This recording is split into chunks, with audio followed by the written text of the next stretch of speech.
আসসালামু আলাইকুম। আশা করি সবাই ভালো আছেন। আজকে আমি আপনাদের সামনে নিয়ে আসলাম শসা আর চিংড়ি মাছের তরকারির রেসিপি। খুব সহজে এটা তৈরি করে নেওয়া যায় আর খেতেও খুবই মজা। এই গরমে এই ধরনের তরকারি খেতে খুবই ভালো লাগে। তো না টেনে পুরো ভিডিওটা দেখতে থাকুন কিভাবে আমি শসার তরকারিটা রান্না করি। প্রথমে নিয়ে নিলাম শসা। এই শসাটার ওজন আছে 1 কেজি। বড় শসা, এগুলো রান্না করে খেতেই খুবই ভালো লাগে। এই যে এরকম। এখন এই শসাটা আমি খোসা ছাড়িয়ে কেটে ছোট ছোট করে কেটে নেব। মাঝের বিচির অংশটুকু ফেলে দেব। এই যে শসাটা কেটে নিয়েছি, ভিতরের বিচির অংশটুকু ফেলে দিয়েছি, সাথে একটা আলুও নিয়েছি।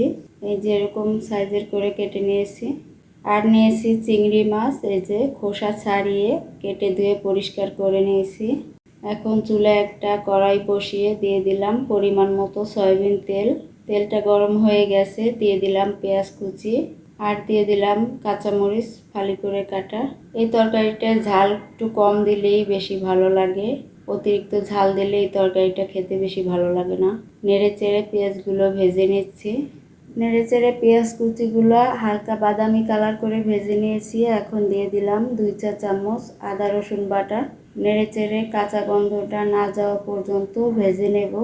দিয়ে দিলাম অল্প পরিমাণে একটু পানি। শুকনো মশলাগুলো দেওয়ার আগে এভাবে একটু পানি দিলে দেখবেন মশলাটা পুড়ে যায় না আর তরকারির কালারটাও সুন্দর থাকে। দিয়ে দিলাম স্বাদ মতো লবণ আর দিয়ে দিলাম হলুদের গুঁড়া, মরিচের গুঁড়া দিয়ে দিলাম আধা চা চামচ। সব কিছু একসাথে কষিয়ে নেব। দিয়ে দিলাম 1 চা চামচ ধনিয়ার গুঁড়া। মশলাটা আরও ভালোভাবে কষিয়ে নেওয়ার জন্য দিয়ে দিলাম পানি। মশলাটা যত ভালোভাবে কষিয়ে নেবেন দেখবেন তরকারির স্বাদটা তত ভালো আসে। এখন দিয়ে দিলাম চিংড়ি মাছ। চিংড়ি মাছের খোসাটা আমি পুরোপুরি ছাড়িয়ে ধুয়ে পরিষ্কার করে নিয়েছি।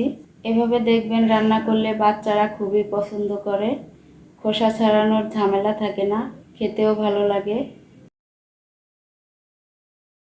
চিংড়ি মাছগুলো কষিয়ে নিয়েছি। এখন দিয়ে দিলাম কেটে রাখা শসা আর আলু। নেড়ে চেড়ে একটু মিশিয়ে নেব। ভিডিওটি দেখতে দেখতে যারা এখনও একটা লাইক দেননি, প্লিজ আমার ভিডিওতে একটা লাইক দিয়ে দেখতে থাকুন।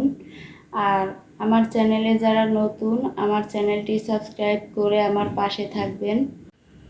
নেড়ে চেড়ে কিছুক্ষণ তরকারিগুলো কষিয়ে নিয়েছি। এখন দিয়ে দিলাম পানি অল্প পরিমাণে।